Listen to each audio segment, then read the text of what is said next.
My friends, this morning we gather in love, in memory, and hope. This annual Mass is tender and very sacred. We remember those who have died by suicide, and we stand with one another as survivors of suicide loss. I stand with you not only as your bishop, but as one who has walked this difficult road myself. In my own family, many of you know, some of you don't, I have lost 3 siblings and a brother-in-law to suicide. And when I look at you this morning, I do not look at strangers. I see companions who know this same ache. I do not stand above you, I stand with you. Estamos juntos en este camino. Our first reading from the Book of Wisdom asks, who can know God's counsel, or who can conceive what the Lord intends? I'm sure we've asked those questions many times. It's an honest question, especially when we lose someone to suicide. We search for answers, but wisdom reminds us, scarce do we guess the things on earth. There are some wounds and mysteries too deep for us to solve, and yet wisdom tells us that God sends his Spirit to guide us. That Spirit says to us this morning, you are not alone. God has not abandoned you or your loved ones. El Espíritu Santo camina con nosotros incluso en la oscuridad.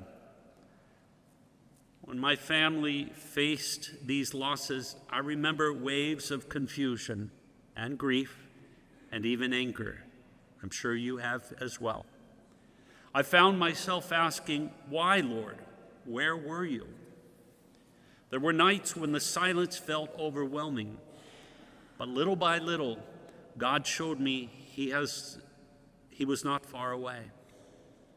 His presence came through the embrace of others, friends who simply sat with us, or people who showed up with meals, or someone who just listened without trying to explain everything away, which is a very hard thing to do. We want to think of life as a puzzle to be figured out, but it is a mystery, not a puzzle.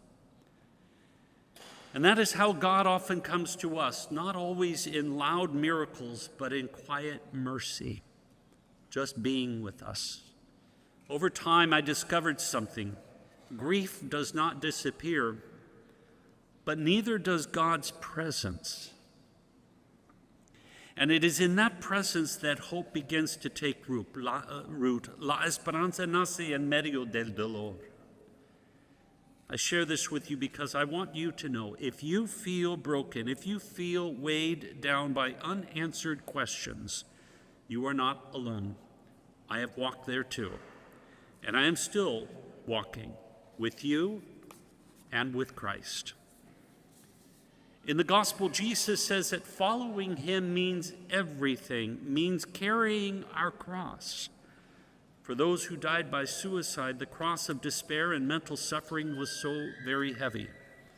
And for us who remain, the cross may be grief or confusion and even guilt. But Jesus never asks us to carry it alone. He carries it with us, and he sends us each other to help shoulder the weight. This is what the church must be, a family where no one suffers alone. La iglesia es familia. Nos acompañamos unos a otros. This year, we celebrate a Jubilee year of hope. And as St. Paul says in Romans chapter 5, verse 5, La esperanza no defrauda. Hope does not disappoint. Hope is not wishful thinkings. Hope is not pretending everything is fine. Hope is trust. Trust that God's mercy is bigger than despair. Trust that Christ is stronger than death. And so this morning, we entrust our loved ones into that mercy. We believe that the Lord, who knows the human heart better than we do, has already reached out to them with compassion. And we dare to believe that the light of Christ shines even into the shadow of suicide. Here in our diocese, we are celebrating a 7-year plan called TILMA, an acronym which means Testifica o Iglesia a la luz del misterio de amor, or testify, O Church, to the light of the mystery of love. Like the tilma of Juan Diego, which revealed the tender face of Our Lady of Guadalupe, we are called to reveal the tender love of Christ. And what is this light of the mystery of love? It is Christ himself. Cristo es nuestra luz. He is the one who shines through our grief and gives us hope. And because Christ is our light, we are called to pray with all our hearts, Christ be our light. Cristo se nuestra luz. That is the message of Tilma. And it is the mission of every Christian to carry Christ's light into the darkest corners of our world, including the darkness of suicide loss. Everyone deserves Christ, and it is for that reason we are commissioned to go, therefore, and make disciples of Christ, the light. In a few moments, we will live this truth in a powerful way. As we sing, Christ be our light, you will be invited to come forward with carnations, each flower a sign of love, each bloom a prayer for someone you carry in your heart who has died by suicide. You will place them before Our Lady of Guadalupe, the mother who always leads us to Christ, the light. She carried Juan Diego's sorrows, and she carries ours this morning. Ella es la madre de la esperanza. She is the mother of hope. Picture this, each carnation forming a bouquet before Our Lady, each name lifted up in prayer, each tear joined with another.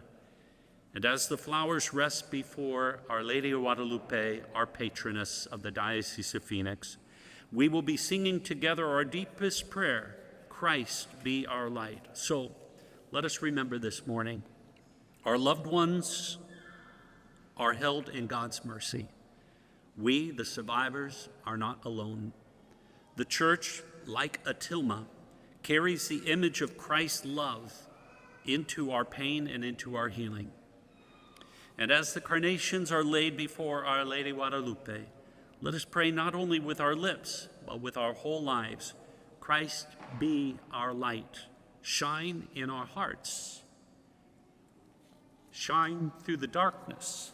Shine in your church gathered today.